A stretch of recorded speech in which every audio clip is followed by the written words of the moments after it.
Hola a todos y todos, vamos a continuar con las grabaciones del curso de Historia del Pensamiento Económico de la Facultad de Economía y Negocios de la Universidad de Talca. Esta es nuestra clase número 5 y vamos a continuar revisando Adam Smith y ahora sí que nos vamos a ir de lleno a su libro fundamental, al libro, ¿no es cierto?, que revolucionó la historia del pensamiento económico y que hasta el día de hoy tiene consecuencias, ¿no es cierto? Hasta el día de hoy tiene impacto y influencia directamente la economía que han estudiado ustedes, que es la riqueza de las naciones, ¿ya? Habíamos dicho algunas cosas de este libro, ¿no es cierto? Acá está su portada original, el nombre es An Inquiry into the Nature and Causes of the Wealth of Nations, ¿no es cierto?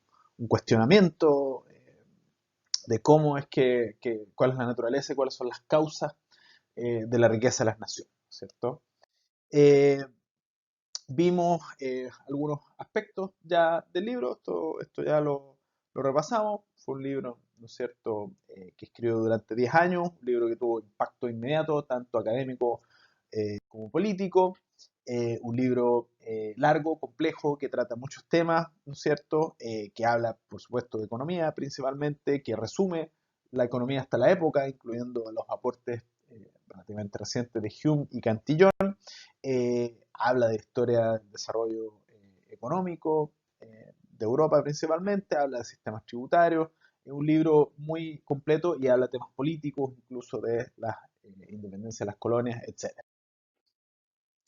Eh, ok, ¿de qué trata el libro? El capítulo, parte el libro con lo que para Adam Smith es la revolución tecnológica, podríamos decir, que él veía y que iba a cambiar al mundo y en que se fundamenta su teoría. Y como hemos dicho, es una revolución bastante arcaica a nuestros ojos, ¿no es cierto? Como les decía, este libro fue escrito en los albores, antes de que empezara la revolución industrial, y no habían máquinas, no habían procesos mecanizados, ¿no es cierto?, con motores, etcétera, sino que habían máquinas especializadas, pero todavía en procesos relativamente artesanales, ¿ya? Y dentro de este proceso, Adam Smith ve, ¿no es cierto?, la magia, por decirlo así, el gran potencial todavía no explorado, ¿no es cierto? ¿Por qué? Porque en las sociedades agrarias, él decía, esto no resulta, sino que en las sociedades que comienzan a industrializarse, incluso con esta industrialización todavía artesanal, es la división del trabajo lo que hace un aumento de productividad gigantesco y que ese aumento de productividad desencadena, por decirlo así, las fuerzas que posteriormente van a moldear la teoría de desarrollo económico de Adam Smith. ¿Ya? Y parte con este famoso descripción de la fábrica de alfileres, la alcanzamos a ver, ¿no es cierto?, en la clase anterior, que se vea más o menos así, ¿no? Parece bastante rústico y artesanal, muchos niños trabajando, como decía, que nos parece feo, pero una de las cosas interesantes es que cada uno tiene ahí su función específica, ¿no es cierto? Unos están transportando cosas, otros están tirando cordeles, otros están haciendo andar las poleas, etcétera, y cada uno se especializa en su trabajo y al especializarse aumenta la productividad, ¿no es cierto? Con la misma cantidad de gente, ahí cuánto hay, cuatro, ocho personas, ¿no es cierto? Con ocho personas se puede producir mucho más si cada uno se especializa en vez de si cada uno está haciendo todos los trabajos al mismo tiempo, ¿no? Eso es la base del aumento de productividad que después va a desencadenar fuerzas dentro de la teoría de Smith, ¿no es cierto? Y una de las cosas que promueve eso es que, bueno, las personas, ¿no es cierto?, van adquiriendo habilidades para el trabajo en que se especializan y además se pueden hacer máquinas, ¿no es cierto?, aunque sean estas máquinas artesanales relacionadas con el tipo de eh, eh, trabajo que está realizando cada persona. Bueno, nosotros habíamos visto que esta idea de la potencia, de la división del trabajo, no es nueva, ¿no? Había sido ya descrita por autores antiguos. Entonces, por ejemplo, Platón, en su República, ¿no es cierto? Él proponía esta sociedad segmentada en castas muy claramente definidas, ¿no es cierto?, en que estaban los gobernantes, que eran estos guerreros filósofos, eh, estaban, ¿no es cierto?, en la última casta estaban los artesanos y comerciantes, y eso eran los que tenían que tener comercio, ¿no? Los gobernantes no tenían propiedad privada. Pero había una división del trabajo, ¿cierto? Los gobernantes pensaban y gobernaban, habían guardianes que tenían que proteger que la república funcionase, están por supuesto los esclavos, que ni siquiera casi son mencionados, son la casta por supuesto inferior, es los que hacen todo el trabajo duro, y está la casta de los comerciantes artesanos que tienen la función de justamente producir, intercambiar bienes, ¿ya? Pero la división del trabajo de Adam Smith es completamente diferente a esta idea de Platón. ¿Por qué es diferente? Porque Adam Smith es un ilustrado, ¿no es cierto? Vive en una época completamente diferente y en particular es un ilustrado que está continuando las ideas liberales que parten con John Locke, ¿no es cierto? Y John Locke, dentro de su idea de decir que la libertad, ¿no es cierto?, es un derecho natural, la vida, la libertad y la propiedad privada son los tres derechos naturales inalienables según John Locke. Eh, el Smith, ¿no es cierto?, concuerda con Locke en este sentido y dice que las personas tienen que ser libres de buscar los oficios que quieren hacer. No es como Platón en que está predeterminado, según básicamente su mitología, a qué casta estaban destinadas las personas. Esto es completamente diferente. Acá cada uno tiene, ¿no es cierto?, el derecho y la libertad de buscar en su vida qué es lo que le gusta hacer y dedicarte a hacer eso y por lo tanto buscar especializarse en un oficio para el que tenga las habilidades o que haya estudiado para estas destrezas, ¿no es cierto? Eh, Dice, bueno, una frase que parece muy fuerte, ¿no? The difference between the most dissimilar characters between a philosopher and a common street porter, for example, seems to arise not so much from nature as from habit, custom, and education. ¿Ya? Obviamente a los filósofos probablemente no les gustaba mucho eso, pero dice básicamente la diferencia entre el portero y el filósofo no es que la naturaleza los creó diferentes, sino de que tienen diferentes niveles de educación, tienen diferentes hábitos, tienen diferentes costumbres familiares, etcétera, y cada uno, ¿no es cierto?, en su vida decidió qué hacer y también, por supuesto, según las oportunidades que se le dio, ¿no? Después más adelante vamos a ver que Smith pone mucho énfasis en la educación y que las personas puedan, ¿no es cierto?, ir desarrollándose en la vida. Él es muy respetuoso de todos los oficios, ¿no? Así que cuando habla del portero lo habla con mucho respeto y como una división de trabajo, ¿no? Como alguien que hace un trabajo que es necesario y que tiene que ser retribuido por ello.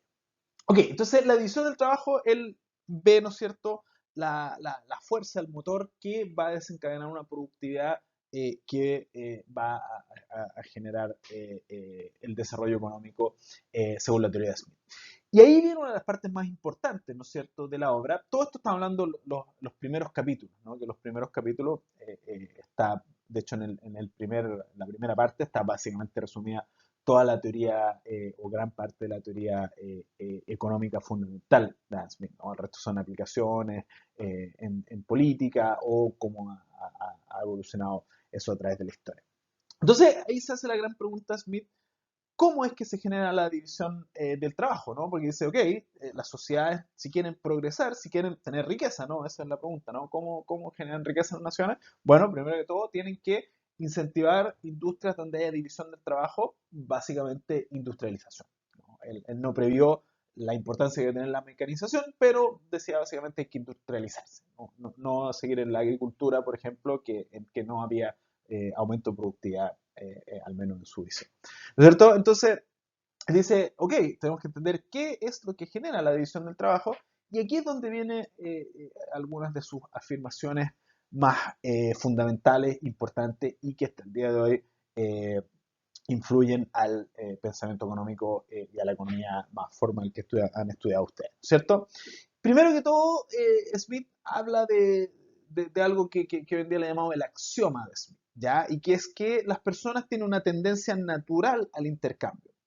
Ahí, por supuesto, contradice completamente a Platón y a otros pensadores activos que dicen que básicamente es como un mal necesario tener que hacer intercambios económicos. No, Smith dice las personas eh, un poco intuye esta idea de el amor por la variedad, ¿no es cierto? A las personas les gusta tener cosas diferentes, les gusta consumir cosas diferentes y tiene una propensión casi innata, ¿no? Esto es casi que antropológico por intercambiar bienes y servicios, ¿ya? No existe esto de que las personas van a vivir en comunidades de propiedad común, como decía Platón, no, las personas tienden a su intercambio y, bueno, eso está un poquito más abajo, ¿no es cierto? Ese intercambio se basa, y esto es muy lockeano, ¿no? Muy de John Locke, se basa en dos fundamentos principales, que son la libertad de las personas para realizar estos intercambios y el respeto a la propiedad privada, ¿no es cierto? Entonces, si no hay propiedad privada, dice Smith,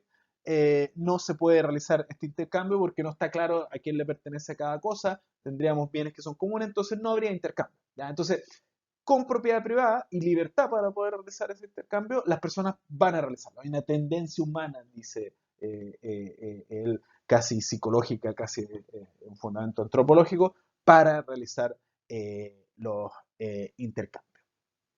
Y ahora viene, ¿no es cierto?, la gran contribución, que en el fondo ya lo hemos visto que estaba en otras partes, ¿no? Estaba principalmente en Mandeville, pero también estaba un poco más formal en Cantillón.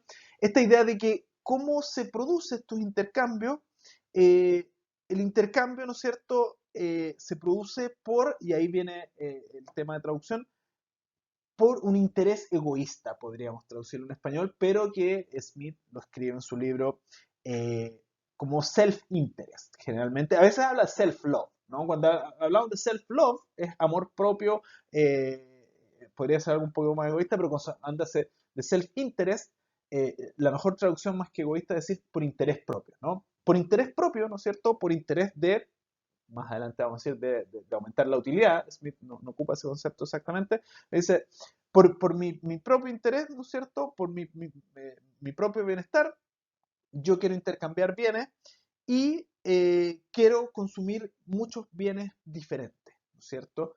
Eh, eh, eh, para mi bienestar propio.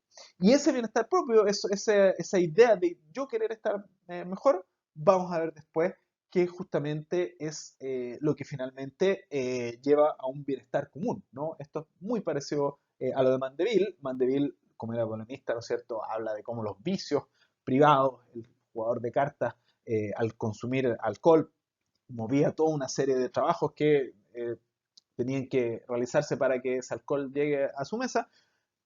Smith, ¿no es cierto?, que era un poco más conservador, académico y sobre todo interesado en los fundamentos económicos, decía, el interés personal por yo consumir, por yo estar mejor o porque mi familia esté mejor, eso va a llevar a que la sociedad esté mejor. ¿Por qué? Porque justamente al yo querer consumir más cosas, va a llevar de que se necesite producir más cosas y para producir más cosas se necesita que haya división del trabajo y esa división del trabajo va a generar productividad y esa productividad, ¿no es cierto?, genera finalmente el bienestar y la riqueza de las naciones. Un poco ese, estamos recién empezando, ¿no? Pero esa es la intuición de hacia dónde vamos con la teoría de Smith. Y entonces es en esta búsqueda de explicar cuáles son los elementos que generan la división del trabajo que Smith hace probablemente su mayor contribución y la contribución por el que lo conocemos hasta el día de hoy, que justamente es esta idea de que el interés propio, mal traducido a veces como egoísmo, ¿no? Self-interest, ¿no? El simplemente por yo buscar el beneficio propio, voy a generar una tremenda utilidad a la sociedad, un tremendo beneficio a la sociedad y va a ser el motor básicamente del desarrollo económico y del crecimiento económico. El interés propio, la búsqueda del interés personal y habla del bienestar personal, ¿no?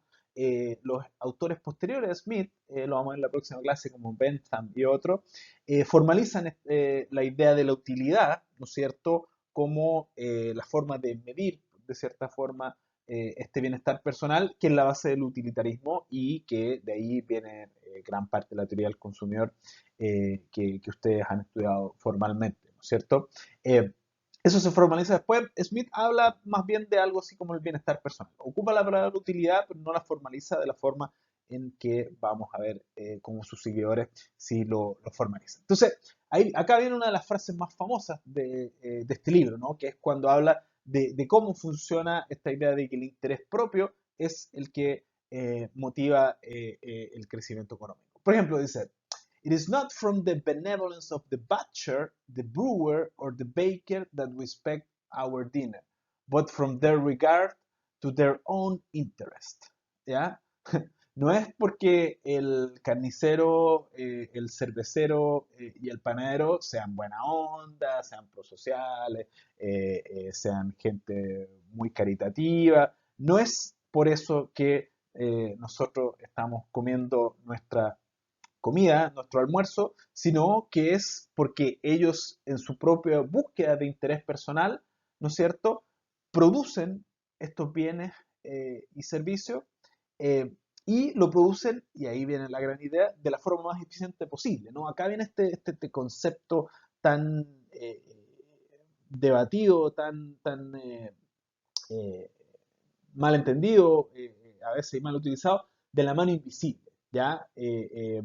Muchas veces se habla de la economía moderna como la mano invisible, eh, eh, y es un concepto que Smith utiliza muy poco en su libro, lo utiliza una o dos veces, pero es una metáfora que explica bastante bien su idea eh, y que ha sido sobreutilizado quizá actualmente con la idea de decir no necesitamos, ¿no es cierto?, de que nadie venga a distribuir los bienes y servicios, a producir los bienes y servicios. No, esos se van a producir casi que espontáneamente. Acá viene nuevamente la idea de Locke, ¿no? Locke decía, incluso si no hay gobierno, las personas van a actuar libremente, sin conflictos y en paz, ¿cierto? El gobierno debería estar simplemente para hacer eso más suave, que es muy diferente a lo de Hobbes, que decía, si las personas, si no hay gobierno, las personas se pelean a muerte entre una y otra. Hobbes decía, perdón, Locke decía no, si hay libertad, las personas van a vivir en armonía, y lo que añade acá Smith, ¿no es cierto? Es decir, y además van a ser capaces de producir sus bienes buscando su interés personal en su intercambio libre, van a ser un intercambio muy eficiente de bienes. ¿Por qué? Porque obviamente si el bien el carnicero lo que quiere es ganar la mayor cantidad de plata posible, ¿no es cierto? Dado que van a haber, y si hay libertad, ¿no es cierto? Van a haber muchos carniceros, van a competir entre ellos y finalmente el precio que se va a llevar de la carne es el precio, según decía Smith, que las personas estén dispuestas a pagar por él, ¿cierto? Cuando haya competencia entre ellos. Entonces sería esta su solución eficiente de mercado, que ustedes la han estudiado en mucho detalle. Obviamente Smith la intuye y la pone en términos formales, pero no matemáticos, ¿no es cierto? De decir de que este libre mercado, esta mano invisible, ¿no es cierto?, que se genera a través de los intercambios por interés propio, lleva al equilibrio más eficiente. ¿Ya? No se sabe exactamente de dónde viene esta idea de la mano invisible, si se le ocurrió a Smith o probablemente quizás vino de los mismos fisiócratas, ¿no es cierto? ¿Se acuerdan que los fisiócratas tenían esta idea de que del orden natural de las cosas, ¿no? De que había que dejar a la naturaleza actuar, laissez-faire, laissez-passer. Eh, y probablemente un poco esta idea de la mano invisible esté tomado de esta idea de los fisiócratas en conjunción, esta vez que era algo que no decía los fisiócratas, con esta idea del motor del auto interés, del interés personal, ¿no es cierto?, que decía Mandeville y Cantillon. No es la naturaleza, la madre naturaleza que provee a la tierra de un valor extra, como pensaban los fisiócratas, sino que es algo humano, muy humano, que es el interés personal, y vamos a ver que el valor de las cosas para Smith está representado en el trabajo, ¿no? Eso también es muy bien viene directamente de John Locke. Vamos a ver que cuál es la valoración de las cosas, es cuánto trabajo hay detrás de las cosas.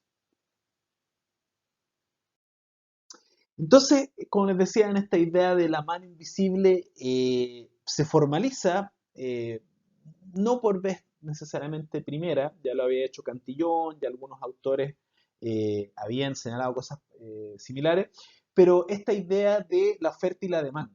¿Ya? Habíamos visto que si bien Aristóteles, dentro de su genialidad, había intuido un poco esta idea de cómo se realizaban los intercambios, no distinguía entre oferta y demanda, básicamente, ¿no? Tenía dos productores y consumidores al mismo tiempo, estaba el arquitecto y el zapatero. Ninguno de los dos era un consumidor neto, por decirlo así, ¿no? Los dos eran productores netos y intercambiaban, hacían como un trueque, ¿no es cierto? Y negociaban cómo intercambiar, ¿ya? Eso, si bien tiene la raíz de la intuición de lo que es el mercado, como lo estudiaron ustedes, con oferta y demanda, nos separa a ambas partes, ¿no?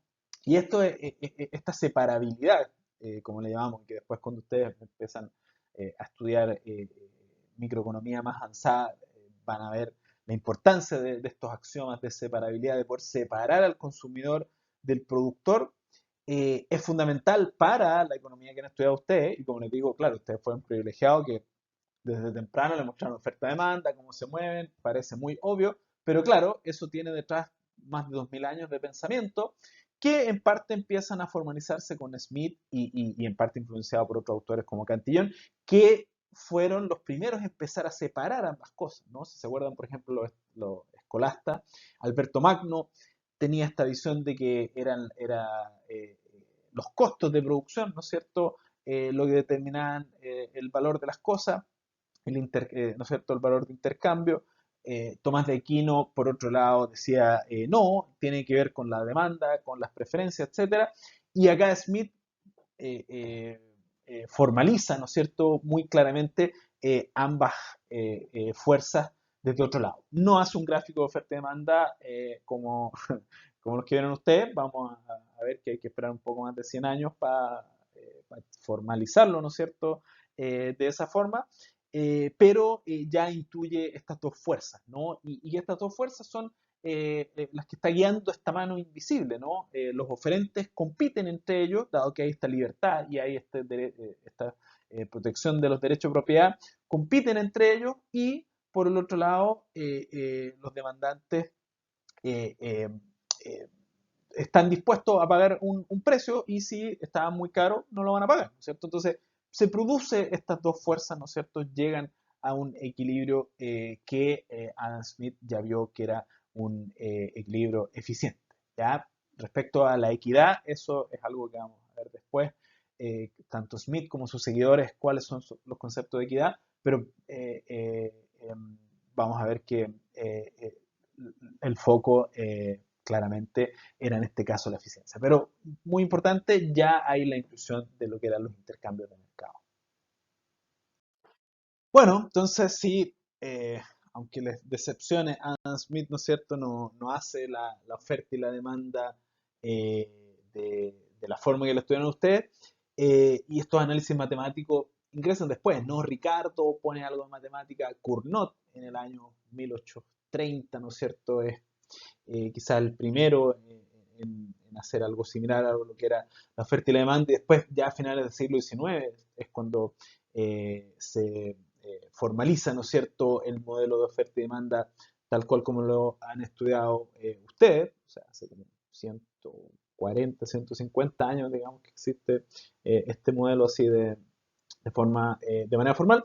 Smith tiene descripciones muy parecidas a varias cosas que ustedes estudiaron en microeconomía, ¿no? De partida, la diferencia que hay entre el equilibrio, o en este caso el precio, ¿no es cierto?, de largo plazo y el de corto plazo, ¿ya?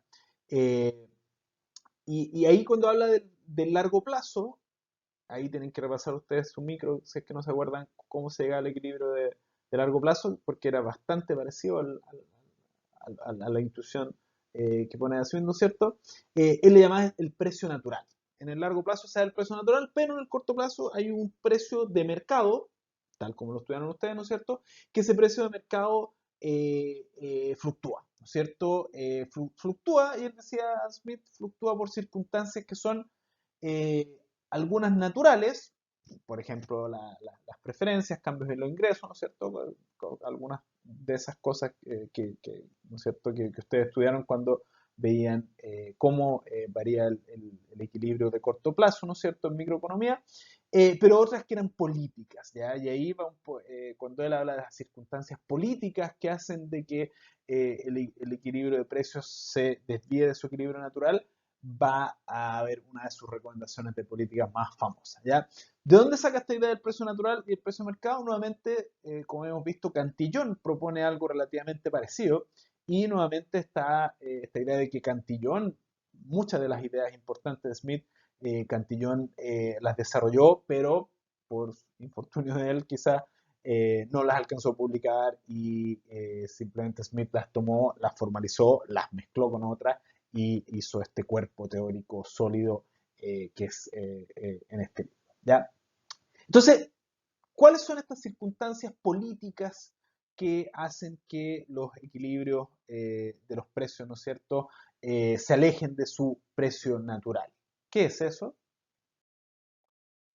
Bueno, justamente acá, como les decía, es una de sus prescripciones más conocidas, ¿no es cierto? Y por lo que generalmente se la asocia, que es decir, las intervenciones del gobierno suelen alejar los precios, ¿no es cierto?, de equilibrio de su precio natural, y hacen de que se distorsione este precio, y por lo tanto que se distorsione la eficiencia, ¿no es cierto?, del mecanismo de la mano invisible, ¿ya? ¿Cuáles eran estos mecanismos de gobierno? Bueno, principalmente lo que Adam Smith tenía en mente era algo que ocurría mucho en esa época, que el gobierno entregaba monopolios sobre ciertos productos, ¿no? Esto ya lo vimos cuando en las discusiones del sal y, el hierro, ¿no es cierto?, en el antiguo imperio chino, en que el Estado, no sé, daba un monopolio de la sal, y en esa época los confucianistas decían, no, eso va atenta contra nuestra forma de autorrealizarnos como personas económicamente. Smith dice algo parecido, pero todavía más potente, ¿no es cierto? Dice, esta intervención del Estado implica de que no se llegue al equilibrio natural, a que se vean perjudicados todos los consumidores, de que los precios estén alejados, y que por lo tanto no se desencadene la demanda por bienes variados, que va a su vez a desencadenar la división del trabajo, y por lo tanto estos aumentos de productividad que después traen mucha bienestar a la sociedad. Sin embargo, Smith, si bien era muy claro de que no tenía que haber intervención en los mercados por parte del Estado, tampoco era una persona que dijera no tiene que existir Estado, ¿no? No de hecho, algunos de los seguidores de Smith, tanto eh, eh, inmediatamente después de él, o a través de los siglos, ¿no es cierto?, han sido más extremos que la visión de Smith en cuanto a que no tenía que existir Estado, ¿no? Smith decía, sí, tiene que haber un Estado que procure defensa, justicia, y hablaba, no hablaba de bienes públicos, pero de cosas que entendíamos bienes públicos como educación, ¿no es cierto? Como les decía Smith, era muy preocupado de que las personas pudiesen, ¿no es cierto?, a través de ejercer su libertad para educarse y poder dedicarse a labores a las que sean buenos o les interesen, ¿no es cierto? Entonces el Estado tenía que apoyar eso, según Smith, y tenían que construir obras públicas como caminos, etc. ¿Ya? Entonces, esta idea de que no tenía que existir Estado, básicamente, viene de liberales posteriores a Smith. Lo de Smith es principalmente no intervención del gobierno, pero sobre todo no intervención, en ese caso, en monopolios, y en no dejar de que el mercado opere, ¿no es cierto?, para proveer de forma eficiente todos los bienes. Ahora la pregunta es, bueno, entonces estas intervenciones del Estado implican de que el precio, ¿no es cierto?, de los bienes va a alejarse de su equilibrio natural, pero ¿cuál es el equilibrio natural, no? ¿Cómo vamos a saber qué es el equilibrio natural? Y acá viene también otro de los elementos fundamentales de la teoría de Smith, ¿no es cierto?, y que es su teoría del valor. ¿Qué es la teoría del valor? ¿Qué es lo que genera el valor de las cosas? Por ejemplo, los fisiócratas decían, el valor lo da la tierra, ¿cierto? El único actividad verdaderamente productiva es la tierra. ¿Por qué? Porque la tierra tiene un valor agregado especial, ¿no es cierto? En que yo planto una semillita, pero por cosas que, no sé, puso Dios, la naturaleza ahí, esa semilla me va a dar eh, 30 tomates, ¿no es cierto? Eso es un valor que agrega la naturaleza y que la industria no la puede agregar, decían los fisiócratas, bastante equivocadamente, ¿no es cierto? ¿Cuál era el valor, ¿no es cierto?, para Aristóteles? Era este valor intrínseco de cómo yo valoro las cosas. Para Tomás de Aquino era el valor del precio justo, etc.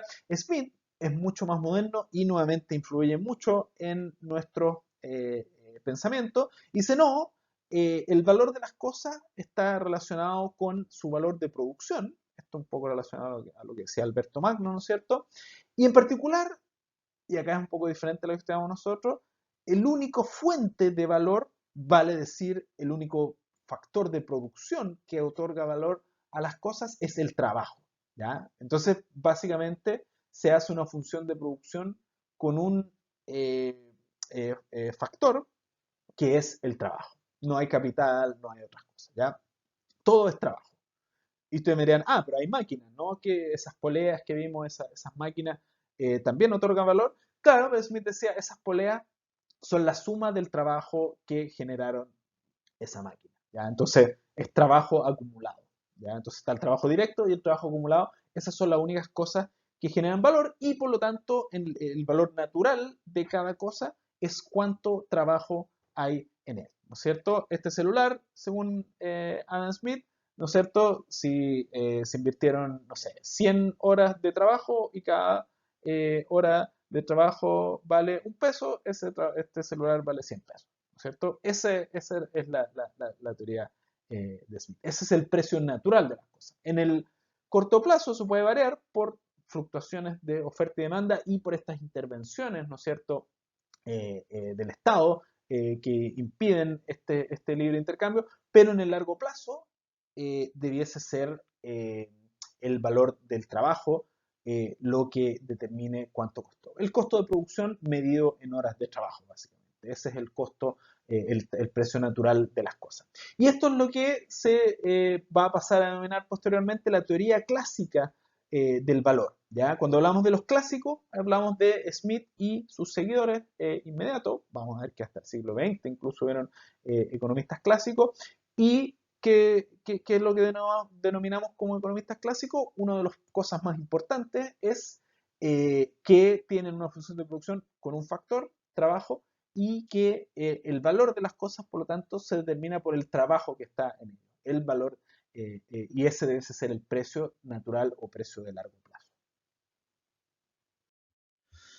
Bueno, cuando Smith se pregunta, ¿no es cierto?, cuál es la riqueza de las naciones, ¿no? Finalmente ese es el objetivo del libro, cuáles son, ¿no es cierto?, las causas que generan que una nación se vuelva rica. En el fondo está pensando en lo que hoy en día entendemos como qué es lo que hace crecer el PIB, ¿no? O la renta nacional bruta. Hoy día tenemos contabilidad nacional, ¿no es cierto?, para medirla, basado en Leontiev y otros autores, ¿no es cierto? Algunos de esos los vamos a ver cuando revise los premios Nobel. Pero la pregunta es, ¿qué es lo que entendía Smith como la riqueza de las naciones? Y como vimos, ¿no es cierto?, la teoría del valor clásica, la teoría del valor que se funda con Adam Smith, dice que el valor se mide en trabajo, ¿ya? Entonces, básicamente, él dice la suma de todo el trabajo que se produce durante un año en un país, ese es su PIB, esa es su riqueza, ¿no es cierto? Sí la podemos medir. Y todo lo material es básicamente la traducción de las horas de trabajo requeridas para construir estas cosas materiales, ¿no es cierto? Esa es la medida del valor. Y dentro de eso, por supuesto, también Smith distingue entre el valor de cambio y el valor de uso, ¿no es cierto? La mayoría del libro, como ocurre de hecho con la economía moderna, ¿no es cierto?, se centra en el valor de cambio, ¿ya? ¿Cuánto es el precio al que finalmente se intercambian los bienes cuando se permite, ¿no es cierto?, este intercambio libre y la asignación de recursos basada en la mano invisible? Pero, por supuesto, entiende también que existe el valor de uso, como lo entendía Aristóteles, como lo entendía Tomás de Aquino, etcétera, ¿no es cierto? y que muchas veces ambos son diferentes, ¿cierto? Y vuelve de hecho a esta paradoja del agua y los diamantes, ¿no es cierto?, que había puesto Platón en algún momento, de por qué los diamantes son más caros que el agua, siendo que el agua es más necesaria, y vuelve, ¿no es cierto?, sobre el tema de la escasez y el hecho de que si bien a lo mejor el valor de uso del agua puede ser mayor porque te salva la vida, dada su abundancia, ¿no es cierto?, su valor de cambio va a ser menor. Y ese es lo que vamos a observar nosotros. Todavía, y esto es una explicación que se da después, no se incorpora la idea de que es la utilidad marginal del agua la que define su precio. ¿Ya? Eso no lo define Smith, lo intuye quizás en algunas de sus proposiciones, pero él no va por el concepto de utilidad marginal, sino por el concepto de valor de cambio. Y bueno, para intercambiar bienes, ¿no es cierto?, se necesita el dinero. Ahí vemos que Smith más bien compila todos los aportes que hizo Hume y Cantillon, ¿no es cierto?, respecto a la teoría del dinero, en particular a escribir cómo la masa monetaria genera inflación, que es uno de los aportes fundamentales, ¿no es cierto?, de la economía a una mejor sociedad hasta el día de hoy, y que no siempre se sigue esa regla, ¿no es cierto?, pero esa es básicamente la regla para criticar al mercantilismo.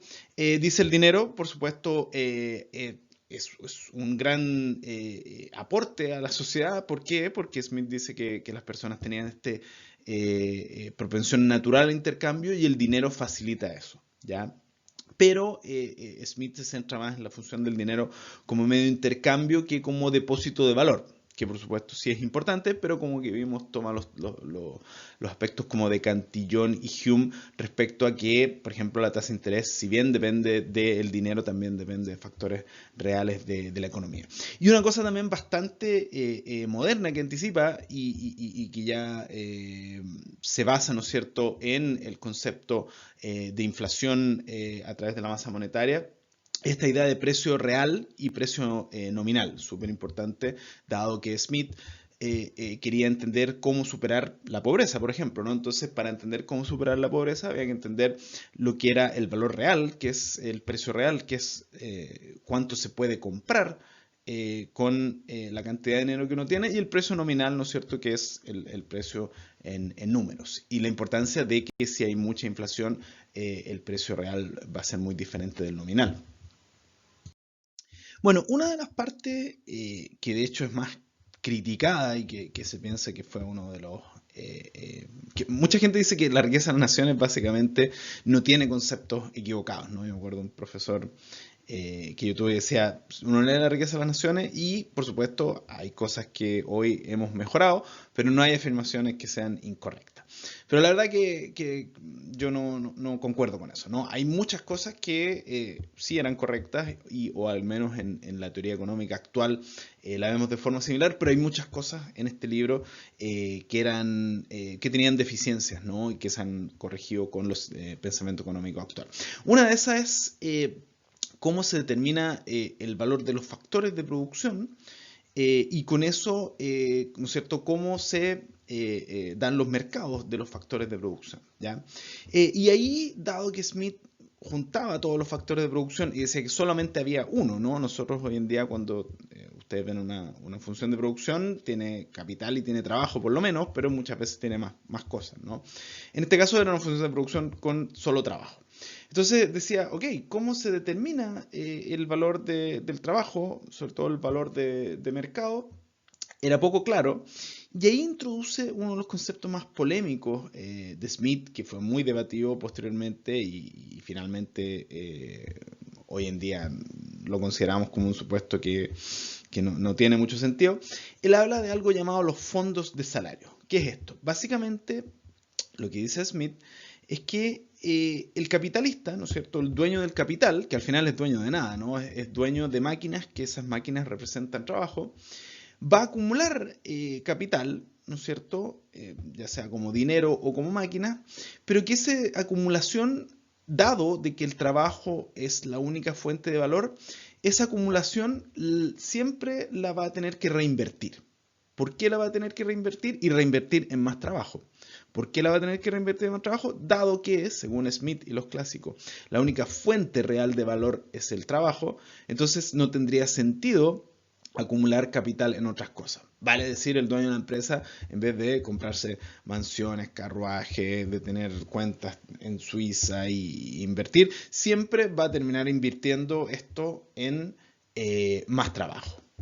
¿Por qué? Porque el trabajo le va a generar más valor. Entonces, para poder aumentar el valor, ¿no es cierto?, que de su empresa, de lo que posee, siempre tiene que tener más trabajo, era lo que pensaba Smith. Y por eso que se decía que las acumulaciones de capital eran en el fondo fondos de salario, era como trabajo futuro, ¿no es cierto?, que ese era el rol de acumular el capital. Por supuesto, hoy en día estaríamos bastante en desacuerdo con eso, de pensar de que todo lo que acumula una empresa lo va a destinar siempre en más trabajo a futuro, pero esa es la visión que tenía Smith dada su teoría del valor, ¿no es cierto?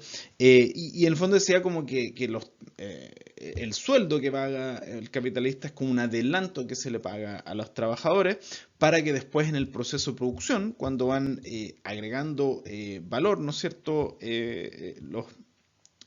los trabajadores le devuelven al capitalista su adelanto por el trabajo, ¿no? Esta es una parte un poco extraña y que no coincide mucho con la teoría, ¿no es cierto?, que tenemos de cómo funcionan los mercados de factores. Sí, una cosa bastante anticipatoria que tiene y que es muy similar a lo que vemos hoy en día, es que tiene una noción de equilibrio general, ¿no es cierto?, que dice que tanto el valor, ¿no es cierto?, del trabajo, que era el único factor, como el de los otros bienes, tiene que llegar en algún momento a estar equilibrado en su precio natural. Y esa es la intuición de equilibrio general que vamos a ver que es formalizada en el siglo XIX por Walras, ¿no es cierto? Ese es el equilibrio walrasiano que han estudiado en algunas clases. Bueno, pero entonces, ¿cómo se determinan los salarios, no? ¿Cómo, dado que el trabajo es el factor fundamental y es lo que aporta valor, cómo pensaba Smith de que se determinaran los salarios? Bueno, en el corto plazo había precios de mercado, ¿no es cierto?, que se iban moviendo, pero en el largo plazo se daba este precio natural, ¿no es cierto?, que tenía que estar para todos los bienes, ¿no es cierto?, fundamentado en cuánto trabajo se requería invertir para producirlo. ¿Por qué? Porque el trabajo es la única fuente de valor. En el caso de las personas, que son los trabajadores, por supuesto que la pregunta es ¿cuál es el trabajo invertido en él? Bueno, decía Smith, su equilibrio de largo plazo entonces va a ser el salario de subsistencia. Vale decir que para mantener a una persona viva se requieren cierta cantidad de dinero, ¿no es cierto?, para mantenerla viva y trabajando y funcional. Ese debe ser su salario de largo plazo. Eso va a ser algo súper importante en las teorías clásicas posteriores, Marx sobre todo, y por supuesto gran parte del debate que hoy en día tampoco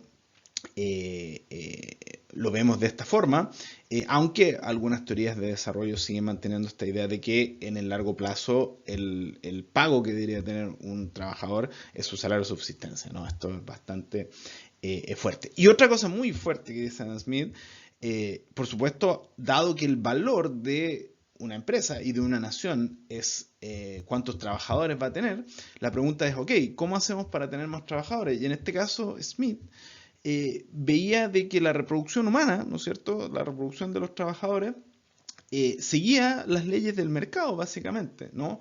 The demand for men, like that for any other commodity, necessarily regulates the production of men. Esto es súper fuerte, ¿no? Básicamente está diciendo de que la reproducción humana se va a basar en leyes de mercado. ¿Qué quiere decir esto? Si hay muy pocos trabajadores, los salarios van a estar altos y por lo tanto van a haber incentivos a la reproducción, ¿no es cierto?, a que la gente tenga más hijos. Y eso, ¿no es cierto?, en algún momento va a hacer de que hayan demasiados trabajadores, demasiada gente, por lo tanto los salarios van a bajar y si los salarios bajan va a haber menos incentivos a producir personas, ¿no es cierto?, a reproducirse y por lo tanto se va a dejar de reproducir la gente. Esto también es bastante fuerte, a pesar de todo lo moralista que era Adam Smith. Esto es bastante crudo, de decir, básicamente la gente se reproduce siguiendo incentivos de mercado. Y bueno, vamos a ver que algunos autores posteriores rebaten o perfeccionan esta idea de cómo es la reproducción humana en el largo plazo. Particularmente Malthus, ¿no? Que lo vamos a ver en la próxima clase. Él perfecciona, que es una de las bases de la teoría clásica, dado que todo el valor son los trabajadores, esta idea de cómo se generan, ¿no es cierto?, los incentivos y cómo va creciendo la cantidad de trabajadores dentro de un país. Sin embargo, a pesar de que en el largo plazo los salarios eran de subsistencia, Smith veía de que, al menos en el corto o mediano plazo, sí podía haber diferencias de salario, ¿ya? ¿Y por qué? Porque había que compensar diferentes cosas, ¿no? Cosas como el aprendizaje de un oficio, que algunos son más difíciles que otros, los riesgos involucrados, la escasez relativa de trabajadores en un cierto oficio, etc. Entonces, en el corto plazo siempre iban a haber oficios que fuesen mejor compensados que otros, pero en el largo plazo se iba a tender a la subsistencia. ¿Por qué? Porque se veía un oficio que era mucho más, que tenía salarios mucho más altos que otro, iba a haber más gente que se iba a preparar ese oficio y iban a bajar los salarios. Bueno, para finalizar, veamos cuál era la teoría del desarrollo de Smith, ¿ya? Adam Smith no da una teoría de business cycle, ¿ya? No dice cómo evoluciona, ¿no es cierto?, mensual o semanalmente la economía, sino cómo va a ser el desarrollo en el largo plazo. Y su teoría de desarrollo, decía él, es como el final de la historia económica, ¿no? Recordemos que todo un capítulo del libro habla de historia económica y él señala cómo se pasa, ¿no es cierto?, de los cazadores pastoralistas a los agricultores y finalmente esta era del comercio desencadenada por el mercado y la mano invisible, que era el final básicamente del ciclo de la humanidad.